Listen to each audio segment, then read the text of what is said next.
자, 우리 중2 학생 여러분. 다들 자리에 바르게 앉고 역사 요약 정리 노트를 펼쳐보세요. 역사 지필 평가에서 가장 많은 킬러 문항과 서술형 최고 배점 문제가 쏟아져 나오는 단원, 바로 유럽과 아메리카의 국민 국가 체제, 이 단원입니다. 학생들이 이 단원을 유독 어려워하는 이유가 뭔지 아세요? 갑자기 암기해야 하는 조약 명칭이 늘어나고 나폴레옹이니 비스마르크니 가리발디니 링컨이니 수많은 교과서 인물들과 역사적 사건들이 얽히고 설켜서 타임라인이 꼬이기 때문입니다. 하지만 오늘 저와 함께 딱 18분만 이 강의에 집중하면 이 복잡한 흐름들의 원인과 결과라는 아주 짜릿한 톱니바퀴처럼 머릿속에 완벽하게 결합될 겁니다. 오늘 수업은 화면에 보이는 슬라이드 번호와 개념 텍스트를 정밀하게 매칭해가면서 진도를 나갈 테니 제가 칠판에 별표를 치라고 할 때마다 핵심 용어에 밑줄을 치며 귀를 쫑긋 세워주세요. 자, 기분 좋게 출발합니다. 지금 집중하는 거야, 안 하는 거야? 이박 최지민, 듣고 있나? 자, 먼저 파트 1로 넘어가 볼까요? 파트 1의 대주제는 유럽의 국민 국가 건설입니다. 우리가 프랑스 대혁명을 배우면서 평민들이 스스로 우리가 이 나라의 진짜 주인이다 라고 선포했던 그 뜨거웠던 사건을 기억할 겁니다. 그 혁명의 거대한 폭탄이 터진 뒤 19세기 유럽 대륙이 어떤 우여곡절을 겪으며 국민주권 국가로 옷을 갈아입었는지 나폴레옹의 유산부터 빈체제, 그리고 프랑스, 영국, 러시아의 개혁사까지 도미노처럼 차근차근 짚어 나가겠습니다. 다음 슬라이드로 넘어갑니다. 윤송이 받아 적고 있나? 자, 슬라이드 3번입니다. 프랑스 혁명의 거대한 혼란을 총칼로 정돈하며 전면에 등장한 군사 천재. 나폴레옹 보나파르트입니다. 나폴레옹은 1804년 국민투표를 거쳐 황제의 자리에 오르게 됩니다. 그런데 여기서 아주 중요한 시험 포인트. 역사적 배경이 등장해요. 당시 프랑스 주변에 있던 영국의 왕, 오스트리아의 왕 등 유럽의 군주들은 프랑스 혁명을 아주 끔찍하게 증오하고 있었습니다. 우리 평민들도 저렇게 왕목을 치고 기어오르면 어쩌지? 하고 겁에 질려 있었거든요. 유럽의 왕들이 동맹을 맺고 프랑스를 압박하자 나폴레옹은 거꾸로 유럽 전역을 상대로 무시무시한 정복 전쟁을 일으킵니다. 이때 나폴레옹은 유럽 대륙의 모든 나라에게 영국의 경제적 돈줄을 말려버리기 위해 영국과 무역하는 것을 전면 금지하는 시험단골 문제 대륙 봉쇄령을 내리게 됩니다. 이건 섬나라 영국을 무릎 꿇게 하고자 유럽과의 무역 교역을 금지시킨 정책이에요. 하지만 당시 영국의 값싸고 질 좋은 변직물이 너무나 필요했던 러시아가 몰래 밀무역을 하다가 나폴레옹에게 적발되죠. 분노한 나폴레옹이 60만 대군을 이끌고 러시아 원정을 떠나지만 러시아 군대의 초토화 작전과 맹추위, 굶주림 때문에 단 3만 명만 살아 돌아오는 대참패를 겪고 나폴레옹은 권좌에서 내려와 몰락하게 됩니다. 러시아가 참 추운 나라였고 엄청 큰 나라였는지 제대로 몰랐던 거죠. 여기서 지필평가 객관식 영순위 포인트 안 나오면 내 입을 뜯어라. 나폴레옹은 비록 몰락했지만 그가 유럽 전역을 정복하며 배달한 위대한 유산 2가지가 있습니다. 정복지의 낡은 지배 체제를 깨부수며 법 앞에 평등을 외친 자유주의와 나폴레옹의 외세 간섭에 저항하면서 갓나라 백성들이 민족적인 단합을 깨우친 민족주의가 전 유럽의 씨앗처럼 척 퍼지게 되었습니다. 정복 전쟁은 끝났지만 혁명의 정신은 살아남은 것이죠. 꼭 기억하고 못하면 입을 뜯어버리겠습니다. 윤자온이 듣고 있나? 듣는 건가? 듣고 있니? 나가. 자, 나폴레옹이 쫓겨나자 유럽의 낡은 왕과 귀족 권력자들은 안도의 한숨을 쉬며 가슴을 쓸어내립니다. 휴, 머저리 같은 전염병 같은 프랑스 혁명 이념이 드디어 정돈되었구나. 다시 우리의 원래 왕이 통치하는 구질서로 돌아갑니다. 프랑스 대혁명으로 평민 시민들이 권력을 잡았던 것을 모두 부정하고 이전의 질서로 돌아간 것이죠. 그래서 오스트리아의 아주 깐깐하고 보수적인 재상인 메테르니히의 주도로 오스트리아 수도 빈에 모여 거대한 국제 대책 회의를 소집하는데 이를 빈 회의라고 부릅니다. 각국 대표들이 지도를 놓고 자로 재가며 국경을 제멋대로 정하고 있죠. 이 회의의 핵심 배경과 목적은 단 하나입니다. 프랑스 혁명 이전 상태로 유럽의 영토와 정치를 고스란히 복구시키자는 복고주의적 합의였어요. 이렇게 만들어진 보수적인 유럽 연합 체제를 우리는 오스트리아 빈에서 정해서 빈 체제라고 부릅니다. 이 빈 체제는 나폴레옹이 퍼뜨린 자유주의와 민족주의 운동을 전 유럽의 군대를 보내 아주 잔인하고 혹독하게 짓밟았던 억압의 사슬이었습니다. 하지만 이미 머리가 깨어난 유럽 시민들이 이 답답한 과거의 쇠사슬에 얌전히 묶여 있었을까요? 당연히 아니었겠죠? 다음 장을 보면서 그 저항의 대폭발을 만나봅시다. 이미 한 번 맛본 왕으로부터의 자유주의 그리고 민족주의를 되돌리기가 사실 불가능했다 이 말이다 성표야. 권희준. 입은 짐이나 슬라이드 5번입니다. 프랑스 자유주의 운동의 최고 하이라이트인 7월 혁명과 2월 혁명 비교표입니다. 시험에서 이 두 혁명을 섞어놓고 비교하는 문항이 주관식과 객관식으로 무조건 출제되니까 이 표를 머릿속에 완벽하게 캡처해 두셔야 합니다. 첫째, 1830년 7월 혁명입니다. 빈 체제로 억지 복귀한 프랑스 국왕 샤를 10세가 의회를 해산하고 언론의 자유를 억압하는 전제 정치를 일삼자 파리 시민들이 들고 일어나 왕을 쫓아내 버립니다. 그리고 온건한 루이 필리프를 새로운 국왕으로 추대하여 법과 의회에 따라 통치하는 입헌 군주정을 세우게 됩니다. 입헌 군주제는 같은 말로 왕은 존재하나 법에 의해서 제한이 걸리기 때문에 왕이 맘대로 권력을 쓰는 왕정 정치와는 반대되는 말이에요. 꼭 알아야 합니다. 알았어요? 알았냐고요? 둘째, 1848년 2월 혁명입니다. 대단히 중요해서 제가 화면에 별표를 3개나 쳐놨죠? 7월 혁명으로 들어선 루이 필리프 왕정이 아주 치사하고 불평등한 짓을 저지릅니다. 선거권을 오직 세금을 엄청나게 많이 내는 극소수의 부유층에게만 제한해 버린 거예요. 산업혁명으로 하루 16시간씩 죽어라 공장을 돌리던 가난한 노동자들과 소시민들은 정치에 참여할 방법이 없어진 거죠. 이에 분노한 노동자층이 대대적으로 폭발하여 우리 모두에게 선거권을 보장하라며 일으킨 혁명이 2월 혁명입니다. 결과는 왕정이 완전히 폐지되고 시민이 선출한 대표가 다스리는 공화정이 수립됩니다. 1등급 변별력 포인트. 프랑스 2월 혁명의 충격파가 국경을 넘어 오스트리아를 강타하면서 보수주의 끝판왕이었던 재상 메테르니히가 시민들에게 쫓겨나 피신을 가게 됩니다. 이로써 유럽 전역을 억누르던 빈 체제가 완전히 와해되어 붕괴하는 역사적 전환점을 맞이합니다. 인과관계를 완벽하게 짚으셔야 합니다. 못 짚으면 문제를 풀다가 뇌정지가 옵니다. 성표야. 승표야. 자, 슬라이드 6번입니다.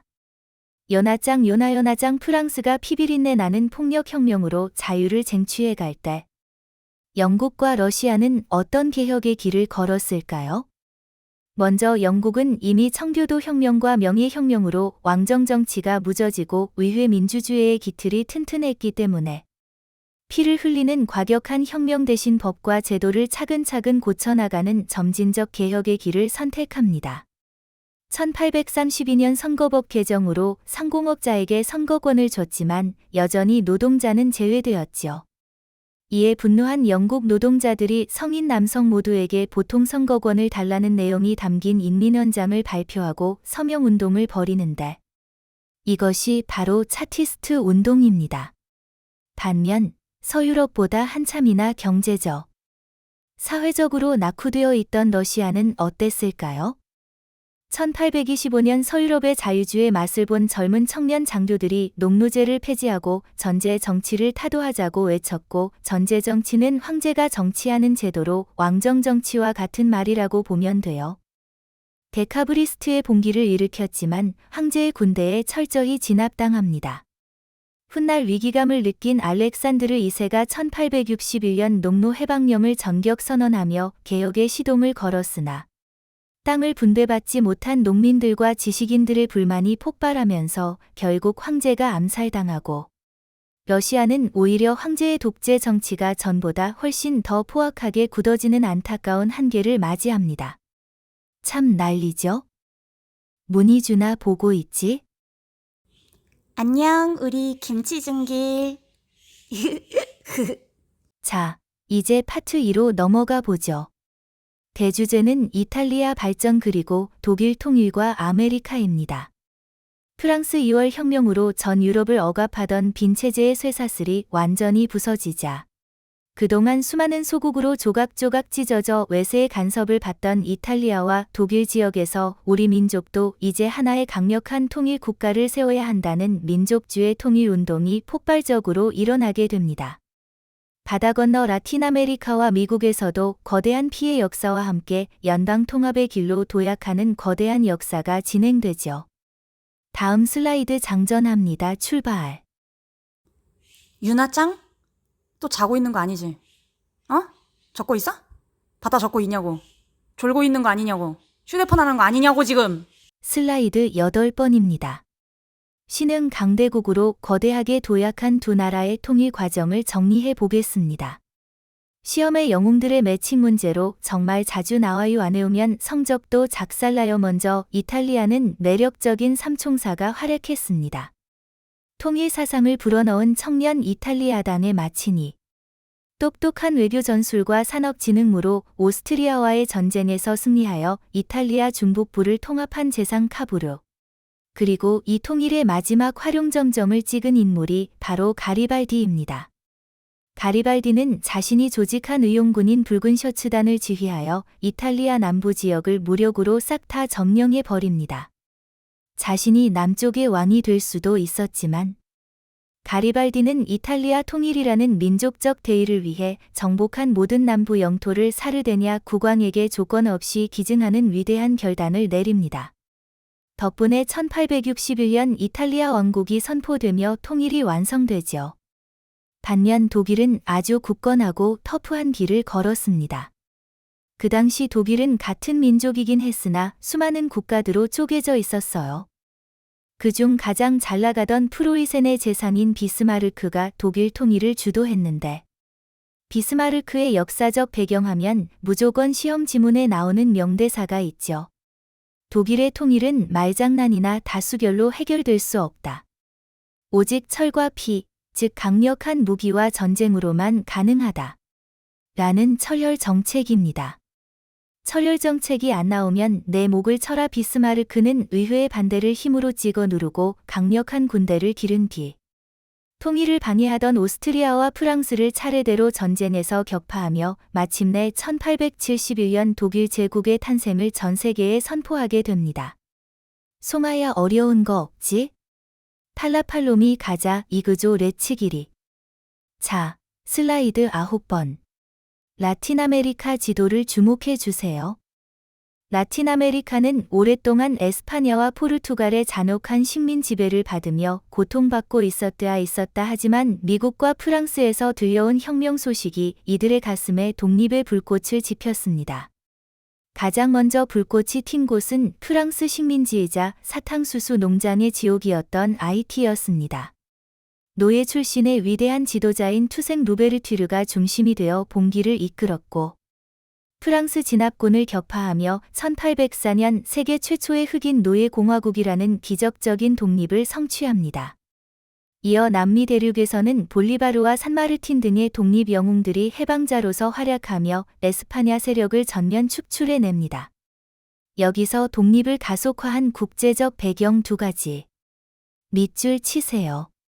남미 시장을 새로운 상품 판매처로 삼고 싶었던 영국의 전폭적인 경제적 지원과 유럽 강대국들이 남미를 다시 식민지로 삼으려 하자 유럽은 아메리카 대륙의 일에 더 이상 간섭하지 말라라고 헌법적으로 쐐기를 박은 1823년 미국의 멀로 선언이 남미의 독립을 결정적으로 도왔습니다.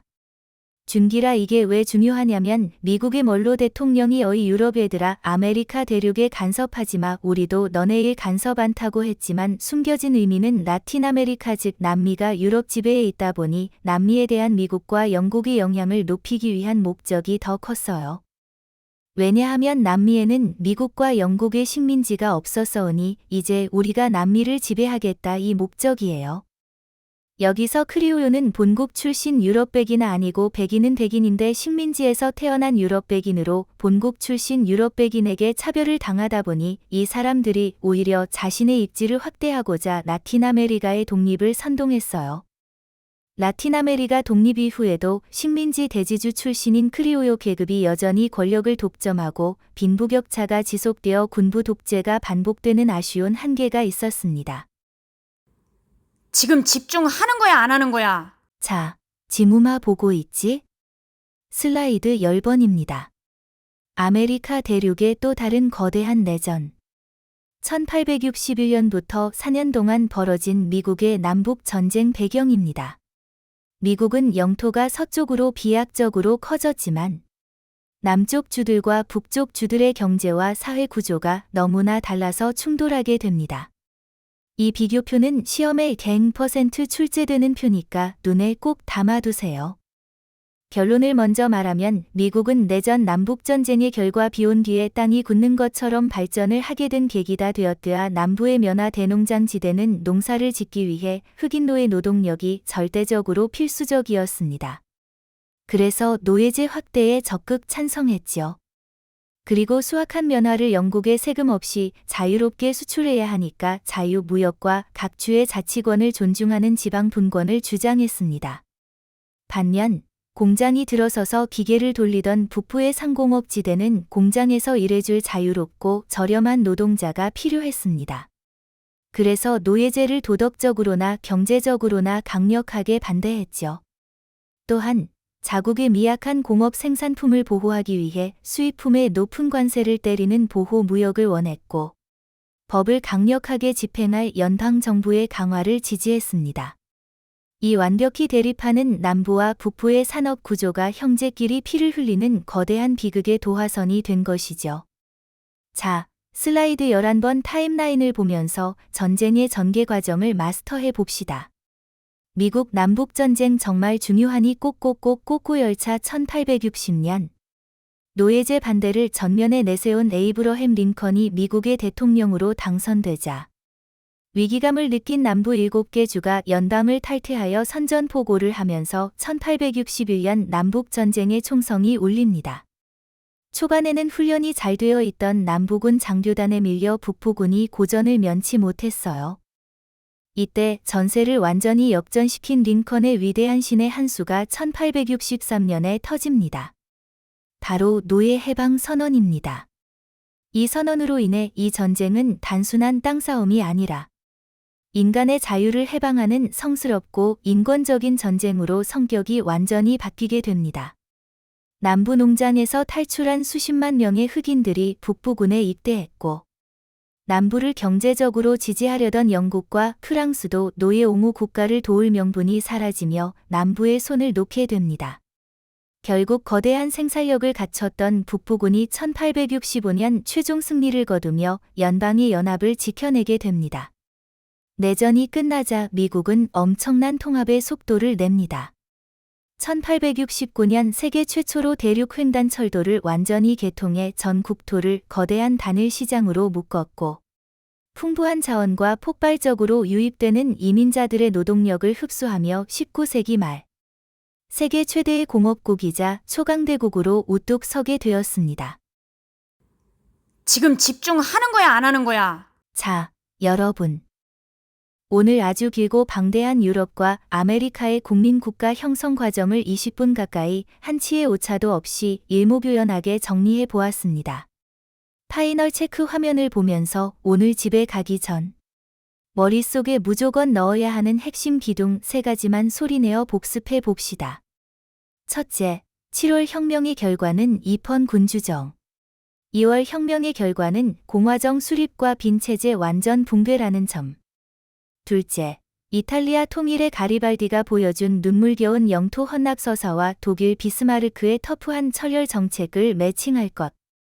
셋째, 미국의 남북 전쟁 배경인 남북 자유무역, 노예 찬성조와 북폭, 보호무역, 노예 반대, 표 구조 및 링컨의 1863년 노예 해방선언이 전쟁 판도를 바꾼 서술형을 정밀하게 연습할 것.